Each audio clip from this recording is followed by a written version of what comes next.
The massive space station, called Nexus Prime, floated in the darkness between stars. Its metal walls gleamed under the light of distant suns.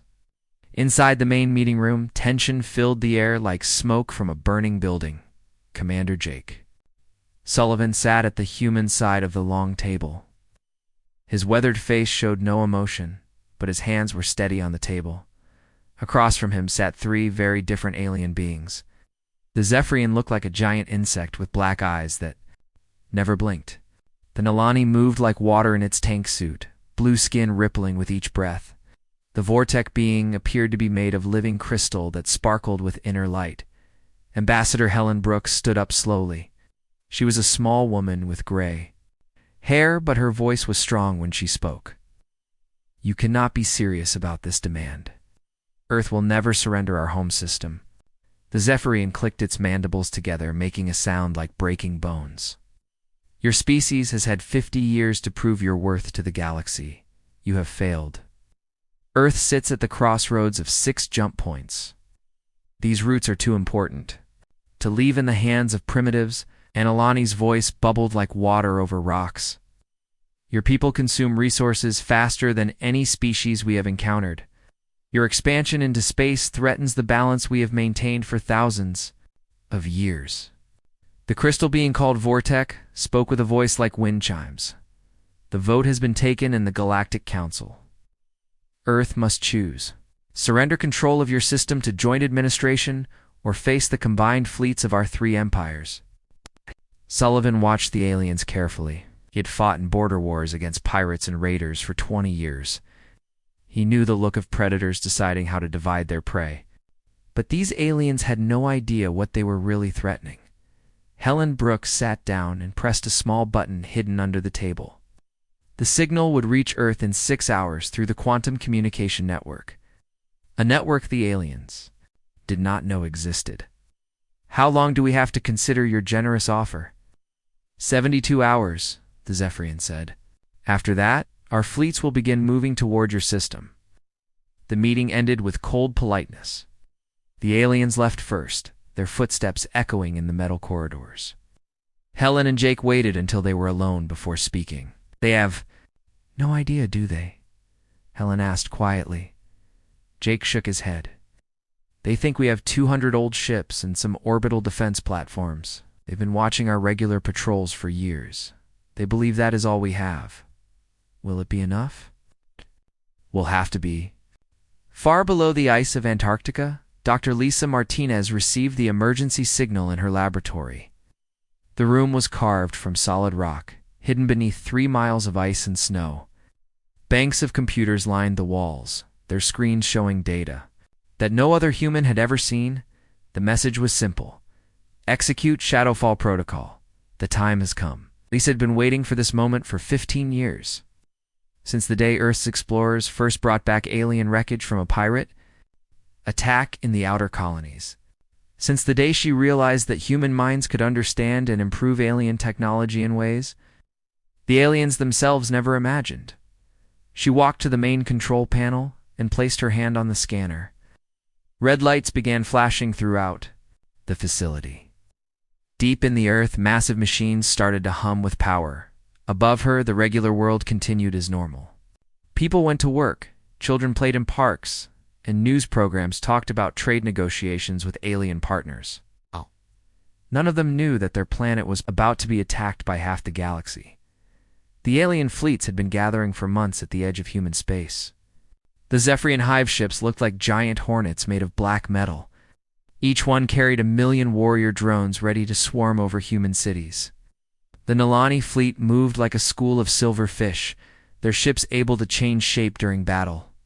The Vortec Empire brought pyramid ships that could fire energy beams capable of cracking planets. Together, they had over 5,000 warships, the largest fleet ever assembled in galactic history, all aimed at one small blue planet that most of the galaxy considered barely civilized. Admiral Peter Chang stood on the bridge of the Earth's defense ship Ranger, humanity's flagship. He was a good officer who had spent his career keeping Earth's trade routes safe. He had trained his crews well, and his ships were in perfect condition. But he knew they faced impossible odds. "Sir, we are detecting massive fleet movements at the edge of the system," his communications officer reported. "How many ships?" "Over 4,000, sir? Maybe 5,000? The sensors cannot get an exact count." Peter closed his eyes for a moment. His fleet had 187 active ships. The orbital defense platforms around Earth and Mars might account for a few hundred more enemy vessels. Simple mathematics told him this would be the shortest war in human history. But somewhere in the back of his mind, he remembered strange rumors, stories about secret projects and hidden facilities, tales of ships that appeared and disappeared like ghosts. He had always dismissed these stories as the kind of legends that grew up around any military. Now he wondered if the legends might be true, Captain. Roy Henderson flew his fighter in a patrol pattern around Mars. At 28, he was the youngest. Squadron leader in the Earth Defense Corps, his ship was fast, and his weapons were sharp. But he felt like a mosquito preparing to fight an elephant. His radio crackled with incoming messages, reports of alien fleets dropping out of hyperspace. All around the solar system, enemy ships appearing near Jupiter, Saturn, and the asteroid belt. The invasion had begun. All fighters returned to base immediately. Came the order from Fleet Command: prepare for defensive operations. Roy pointed his fighter toward Mars base and pushed the engines to maximum power. As he flew, he wondered if he would live to see another sunrise. The stories his grandfather told about ancient Earth wars seemed small compared to what was coming. But deep beneath Antarctica, Lisa Martinez smiled as her computers showed green lights across every system. The real war was about to begin, and the aliens had no idea what humanity had been preparing for all these years. The secret was about to be revealed. The alien attack began at dawn on Mars. Captain Roy Henderson watched from his fighter cockpit as black shapes dropped from the sky like deadly rain. The Zephyrian Hive ships released clouds of smaller attack craft that swarmed toward the human defense lines. All units engaged the enemy. Admiral Peter Chang ordered over the radio. His voice was calm, but Roy could hear the sadness underneath. They all knew this fight could not be won. The Earth Defense Fleet moved to meet the aliens. In space above Mars, human ships fired everything they had at the approaching enemy. Explosions lit up the darkness between planets. For a few moments, it looked like the humans might hold their ground. Then the real alien fleet arrived. The Nalani battle groups came through hyperspace like silver arrows. Their ships moved in perfect formation, each one flowing like liquid metal. Behind them came the Vortec pyramid ships, massive and silent, their crystal surfaces glowing with deadly energy. Roy's squadron leader screamed over the radio as his ship exploded. Roy spun his fighter hard to the left, barely avoiding the energy beam that killed his friend. Around him, human ships died by the dozens. The enemy had too many vessels and their weapons were too strong. Let's fall back to Earth's orbital platforms. Admiral Chang ordered, all ships retreat to Earth. But many ships never made it home. The alien fleets hunted them across space, destroying everything that moved. In 3 hours, the Earth Defense Fleet lost over half its ships. The survivors limped back to Earth, damaged and beaten. The aliens did not follow right away. They had other plans. On Luna, Earth's moon, the Zephyrian ground forces landed like a plague of metal insects. The human mining colonies tried to fight back with mining equipment and small arms. It was like using sticks to fight tanks. The Zephyrian warriors moved through the lunar cities, their claws clicking on the metal floors. They captured the oxygen plants and the communication arrays. Within 6 hours, Luna belonged to the aliens around Earth. The Nalani fleet formed a blockade. Their ships spread out in a net of silver death. Nothing could leave Earth's atmosphere without facing their weapons. Nothing could reach Earth from the outer colonies. Earth was cut off from the rest of human space. Meanwhile, at Mars, the Vortec Empire began their mining operations. Their pyramid ships landed on the red planet and began tearing it apart. Massive machines emerged from the ships, eating rock and metal, turning Mars into raw materials for the alien war machine. The galaxy watched in shock. Most alien species had expected the war to last weeks or months. Instead, humanity seemed to be losing in a matter of days. News reports across the galaxy spoke of human defeat as if it was already complete, but deep beneath the Antarctic ice, Dr. Lisa Martinez was not worried. She stood in the main control room of Project Shadowfall, watching screens that showed the real situation. Her fingers moved across control panels that connected to machines the aliens had never imagined. "Begin Phase 1 activation," she said. To her team, around her, dozens of scientists and engineers worked at stations carved from solid rock.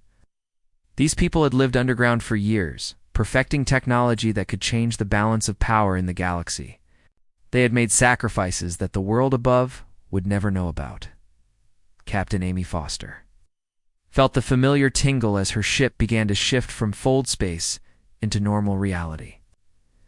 She stood on the bridge of the USS Phantom Strike, watching as her vessel materialized in the asteroid belt between Mars and Jupiter. Around her, hundreds of other ships appeared like ghosts becoming solid.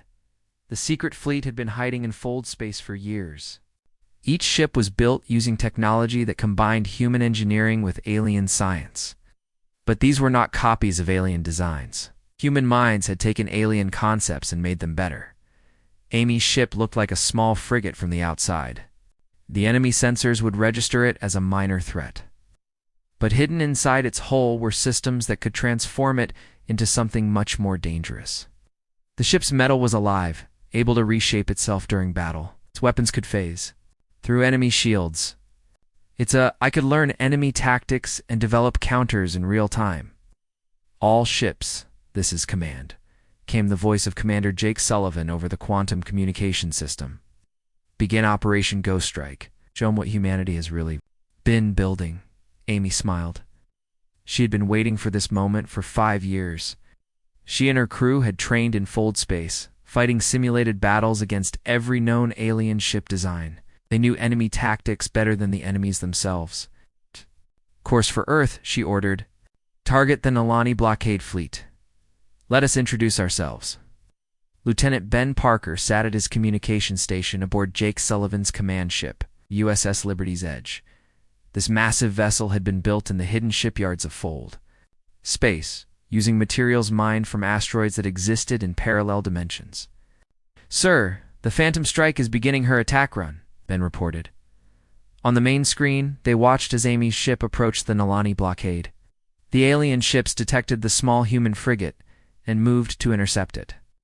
3 Nalani destroyers broke formation to deal with what they saw as a desperate human attack. Then the Phantom Strike began to change. The small frigate stretched and expanded, its living metal hull flowing like water. Weapon ports opened along its sides. Shield generators emerged from hidden compartments. In 30 seconds, the tiny frigate had become a massive dreadnought. The Nalani ships fired everything they had at the transformed vessel. Their energy beams hit the adaptive shields and were absorbed, making the shields stronger.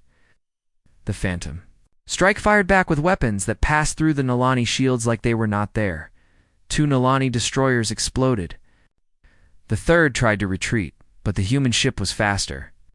"First blood to us," Jake Sullivan said quietly. "All ships, begin full offensive operations. Time to show the galaxy what we have been hiding." Across the solar system, human ships began. Appearing from fold space, they struck at the alien fleets with weapons and tactics the galaxy had never seen. The Zephyrian hive ships found themselves boarded by human marines who could phase through solid matter. The Vortec mining operations on Mars were destroyed by ships that seemed to appear from nowhere. Colonel Sam Rodriguez led his ground forces up from hidden bunkers beneath Luna's surface. His soldiers wore armor that adapted to enemy weapons. Becoming stronger with each attack, they carried weapons that could target specific alien biology without harming human prisoners. The Zephyrian occupiers of Luna found themselves fighting an enemy that seemed to know their every weakness. Human forces emerged from tunnels that should not have existed. Using passages that had been carved through solid rock over many years of secret preparation, by the end of the day, Luna was free. The alien coalition commanders looked at their tactical displays in confusion and growing fear. Their overwhelming victory had become a devastating defeat in just a few hours. Ships that should not exist were destroying their fleets. Weapons that defied known science were cutting through their defenses. For the first time in galactic history, someone had surprised the great powers. That someone was a species they had dismissed as primitive. The real war was just beginning. News of humanity's sudden victory spread across the galaxy like wildfire. On 1,000 worlds, alien leaders watched the battle reports with growing alarm. The species they had considered weak had just destroyed 3 of the most powerful fleets. In known space, the Galactic Council called an emergency meeting on the neutral world of Harmony Station. Representatives from hundreds of species gathered in the Great Assembly Hall. The air buzzed with nervous conversation in dozens of languages.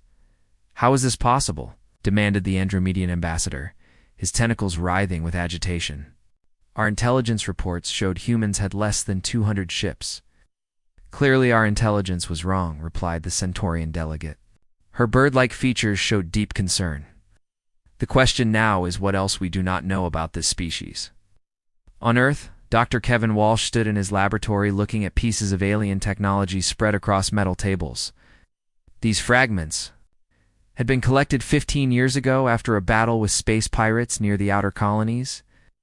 Most people thought the wreckage had been destroyed. They were wrong. Kevin had spent years taking apart alien devices, learning how they worked, then building better versions. Human minds, he discovered, saw patterns that alien minds missed. Where aliens built single-purpose tools, humans created adaptive systems. Where aliens followed ancient designs, humans invented new possibilities. The neural interface from the Zephyrian scout ship, he explained to his assistant, Dr. Rachel Green, they use it to control their drones. But watch what happens when we combine it with human quantum processing. He activated the device. Instead of controlling one drone, the human-modified system could manage thousands of separate units. Unit could think and act independently, while still working as part of a larger plan. "This is how Major Davis can fly her Phoenix Wing fighter," Kevin continued. "She does not pilot one ship. She pilots 50 ships that all look like one." High above Jupiter, Major Carol Davis demonstrated this technology in battle.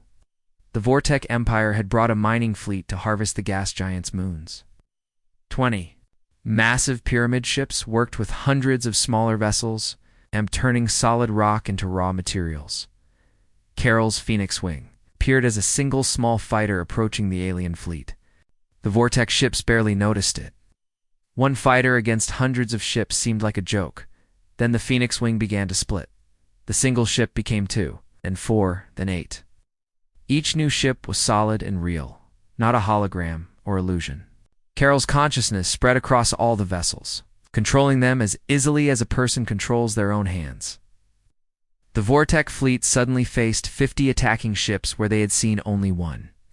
Each ship moved with perfect coordination, striking at weak points in the alien formations. The pyramid ships tried to defend themselves, but their crystal hulls could not handle the harmonic frequencies of the human weapons. In 30 minutes, the entire Vortec mining operation was destroyed. Carol's ships regrouped into a single vessel and disappeared back into fold space, leaving the aliens wondering what had hit them. The success created problems for the alien coalition. The Zephyrian Hive Queen began to suspect that her Nalani allies had been holding back military resources. If humans could build such advanced ships, why had the Nalani not detected them? The Nalani Collective wondered if the Vortec Empire had secretly made a deal with humanity. The timing of the human attacks seemed perfect, as if someone had told them exactly where to strike. The Vortex Central. Crystal began to calculate the probability that both allies were traitors. The mathematics suggested that the coalition was doomed to fail. Commander Jake Sullivan watched these developments from his command ship. Lieutenant Commander Sarah Thompson, his intelligence officer, had been monitoring alien communications for days. She brought him reports that made him smile. "The Zephyrians are recalling their reserve fleets from the frontier," Sarah reported. "They no longer trust their allies enough to leave their home systems undefended." "What about the Nalani?" "They are doing the same thing. 3 of their battle groups just left the combat zone. They claim they are responding to human attacks on their supply lines, but we have not attacked their supply lines," Jake said with a grin. "Make a note to do that tomorrow." want to make their lies become truth. The alien coalition was falling apart from within. Each species had entered the war believing their allies were reliable. Now they suspected everyone of treachery. The humans had not just revealed superior technology. They had revealed the weakness of their enemies. General Frank Morris coordinated the overall human strategy from a command center beneath the Rocky Mountains. His staff included officers who had been training in secret for years, learning to fight wars that most humans never knew were possible. "The enemy is dividing their forces," reported his aide, Colonel Emma Parker. "Intelligence suggests they no longer trust each other," Good Frank replied. "Fear makes people stupid. Stupid. Enemies make mistakes we can exploit." The next phase of the human plan began with the liberation of the outer colonies. Human settlements on distant worlds had been cut off when the war started. Now the secret fleet began appearing in those systems, driving off alien occupation forces. Each victory revealed new human capabilities. Ships that could repair themselves during battle. Weapons that learned from enemy defenses and adapted in real time. Soldiers who seemed to appear and disappear at will. But the most frightening thing for the aliens was not the human technology. It was the human strategy. The secret fleet did not just attack military targets. They rescued alien prisoners of war. They provided medical aid to wounded enemy soldiers. They rebuilt damaged civilian infrastructure on worlds caught in the fighting. This behavior confused the galaxy. Conquerors were supposed to destroy their enemies, not help them. The human approach suggested a completely different way of thinking about war and victory. On the Nalani homeworld, the collective leadership held an emergency session. The great minds that guided their species floated in tanks of nutrient-rich water, their thoughts flowing together like currents in an ocean. "Perhaps we have misjudged this human species," suggested the eldest mind. "Their actions suggest they seek not conquest, but cooperation. Or it could be a deception," replied another. "Make the prey trust the predator before striking the killing blow." The debate continued for hours. Other species across the galaxy held similar discussions. For the first time in thousands of years, the established powers were unsure how to respond to a new threat. Meanwhile, humanity continued to demonstrate that their strength came not from destroying others, but from lifting them up. The secret fleet had been built not just to win battles, but to create a better galaxy for everyone. The war was far from over, but the rules had changed forever. The largest space battle in galactic history was about to begin. The Proxima Centauri system had become a gathering point for alien fleets from across the galaxy. Over 10,000 ships floated in the darkness between planets, their hulls gleaming. Under the light of the Red Star, the Zephyrian Hive Queen had called for total war. Every hive ship in their empire had answered. The massive vessels looked like metal cities floating in space, each one carrying millions of warrior drones, ready to swarm over human worlds. The Nalani Collective had brought their entire deep space fleet. Silver ships moved in perfect formation, their liquid metal hulls rippling with contained energy. The collective mind had decided that humanity must be destroyed before their strange ideas could spread to other species. The Vortec Empire contributed pyramid ships so large they had their own gravity fields. Crystal beings moved within the transparent hulls.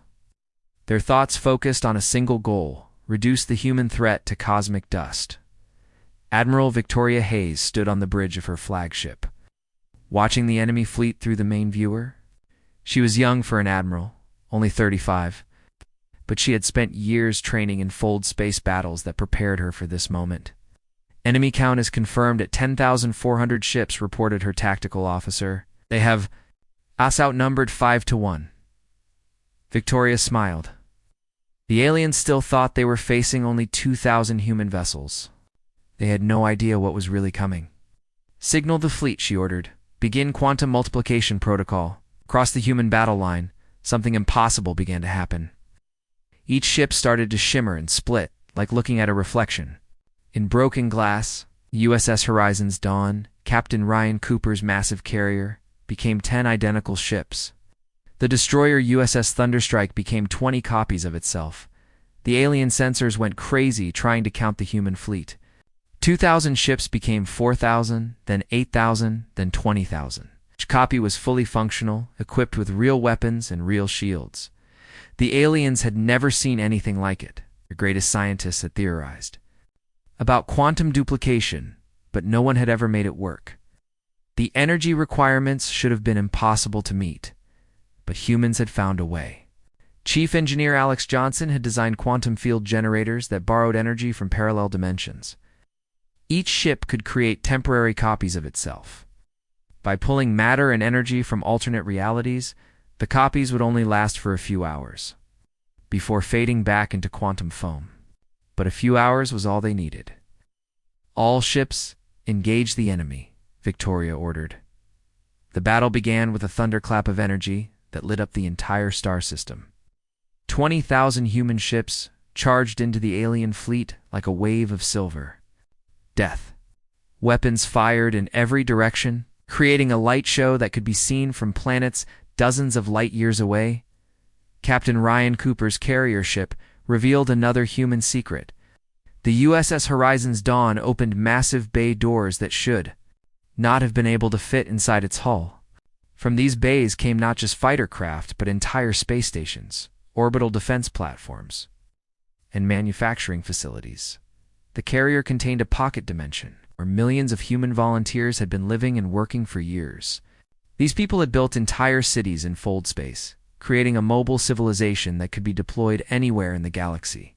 Ryan watched as his people emerged into normal space, bringing with them the infrastructure of human civilization. Within minutes, the empty space around Proxima Centauri was filled with human settlements, research stations, and defensive positions. The aliens found themselves fighting not just a fleet, but an entire human society that had appeared from nowhere. Lieutenant Commander Sarah Thompson had spent weeks infiltrating the alien communication networks. Her quantum computers could break any encryption the galaxy used, allowing her to read enemy messages and feed false information to their commanders. "Enemy reinforcements are 3 days away," she reported to General Frank Morris. "But their commanders think the reinforcements are already here." "How did you manage that?" Frank asked. "I sent fake status reports from their reserve fleets. According to their own computers, they have twice as many ships as they actually do. They are fighting ghosts." The deception worked perfectly. Alien commanders held back their best units, waiting for reinforcements that would never come. They saved their strongest weapons for enemies that did not exist. They divided their forces to meet threats that were only shadows. Meanwhile, the real human fleet pressed their attack with ruthless efficiency.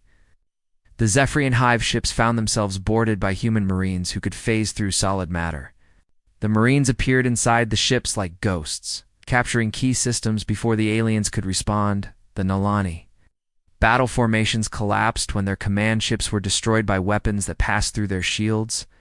The liquid metal holes that had protected them for centuries melted under the harmonic frequencies of human sonic weapons. The Vortec pyramid ships suffered the worst fate. Human scientists had spent years studying crystal technology, learning exactly how to shatter the molecular bonds that held the ships together. The massive vessels simply fell apart, their crystal matrices dissolving into cosmic dust. The battle lasted only 6 hours. When it ended, the alien coalition had lost over 8,000 ships.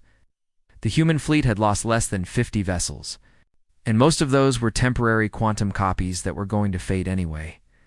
The surviving alien ships tried to retreat, but human forces had surrounded the entire system. There was nowhere to run. Victoria Hayes opened a communication channel to the defeated enemy fleets. Her voice carried across space to thousands of alien commanders who had never expected to hear terms of surrender from a human.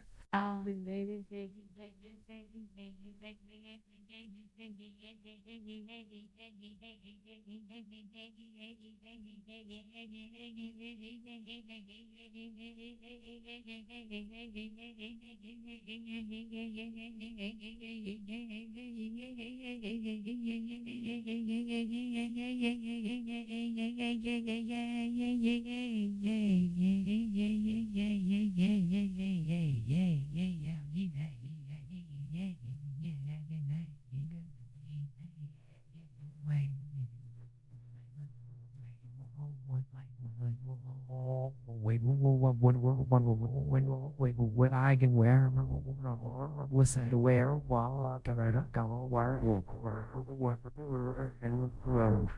where, what is that? Girl, what you go pick, so Haze of the human space force, you are defeated. Your fleets are broken. Your alliance is finished. But we offer you something your species has never offered others: mercy. The aliens listened in stunned silence as Victoria continued. We do not want to rule you. We do not want to destroy you. We want to work with you to build a better galaxy for all species. Those who accept our offer of cooperation will be welcomed as equals. Those who choose to continue fighting will find that this battle was only the beginning of human capabilities. Across the galaxy, alien leaders watched the broadcasts from Proxima Centauri. For the first time in galactic history, the victors were offering partnership instead of conquest. The humans had won the greatest battle ever fought, and their first act was to offer help to their defeated enemies.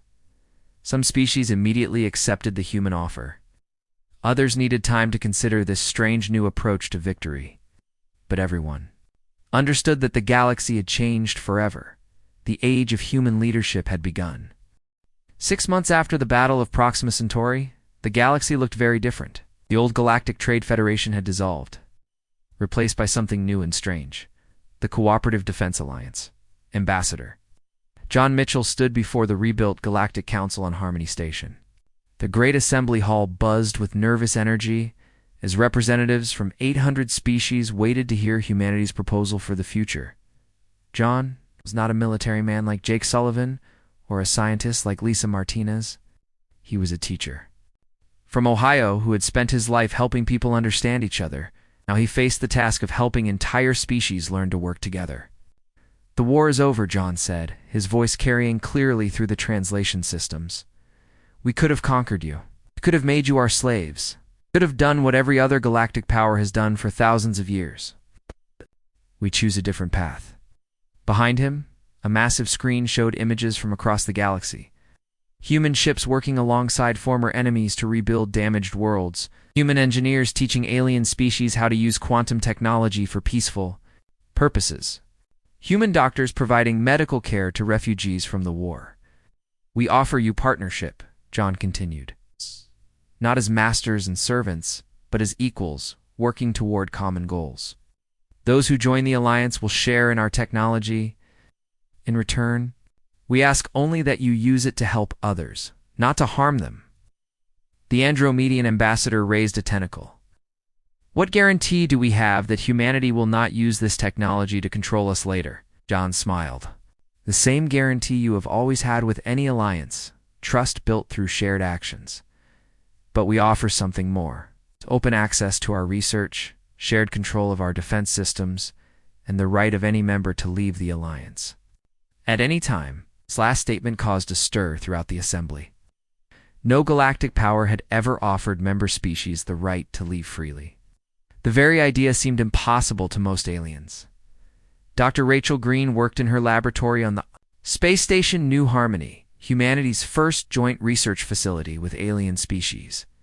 Around her, scientists from dozens of worlds collaborated on projects that would have been impossible for any single species to complete alone. The quantum terraforming array is ready for testing, announced Dr. Kethka, a crystalline being from the former Vortek Empire. His species had joined the alliance immediately after the war. Impressed by humanity's willingness to share advanced technology, Rachel nodded as she checked the final calculations. The device they had built could restore dead worlds to life using the same quantum field technology that had powered the secret fleet. Instead of creating temporary ships, they were creating permanent ecosystems. Target planet is Zarian 7, said Dr. Blue Wave, a Nalani scientist whose people had also joined the alliance. The world has been dead for 3,000 years. We can bring it back to life. We can do the same for any world. The test was conducted with representatives from 40 species watching. The quantum terraforming array activated. Reaching across space to touch the dead world of Zarian 7, energy flowed from parallel dimensions. Carrying the patterns of life itself, within hours, the barren rock began to change. Oceans formed in the lowlands, clouds gathered in the new atmosphere. Green plants started growing where nothing had lived for millennia. The dead world was reborn. The success led to a flood of new alliance members. Species that had been reluctant to trust humanity saw the proof of their peaceful intentions. Within months, over 600 civilizations had joined the Cooperative Defense Alliance. But not everyone accepted the new order. Admiral Victoria Hayes stood on the bridge of her flagship at the edge of the galaxy, watching the approach of the Hegemony fleet. This collection of Outer Rim species had refused to join the Alliance, viewing humanity as a new form of conqueror wrapped in pretty words. "They have brought over 2,000 ships," reported her tactical officer. "They are demanding that we abandon our forward bases and return to human space." Victoria studied the enemy formation. These were species that preferred the old ways of galactic politics: strength through fear, victory through destruction. They could not understand humanity's approach because they had never tried it themselves. "Open a communication channel," Victoria ordered. The Hegemony commander appeared on the main screen. He was a reptilian being with scales like black armor and eyes like burning coals. "I am War Master Stocks of the Hegemony. You will withdraw from our territory or face destruction." "This is Admiral Hayes of the Human Space Force," Victoria replied calmly. "We are not in your territory. We are in empty space, helping refugees from the recent war. You are welcome to join us in this work. We do not help the weak. We conquer them. Surrender now, or we will show you the fate of all who oppose the hegemony." Victoria sighed. Some species would never learn. "Very well. You may attack when ready. But know that you fight not just humanity, but the entire Alliance." The battle was brief and decisive. The Alliance fleet included ships from dozens of species, all equipped with human technology and working together with perfect coordination. The hegemony forces, fighting as individual groups with no cooperation, were overwhelmed in minutes. But true to human principles, Victoria offered mercy even to these aggressive enemies. "Surrender, and we will help you rebuild. Continue fighting, and you will find that the galaxy has moved beyond your way of thinking." Most of the hegemony ships surrendered. A few retreated to the far edges of the galaxy where they could continue their old ways of conquest and destruction. Victoria let them go.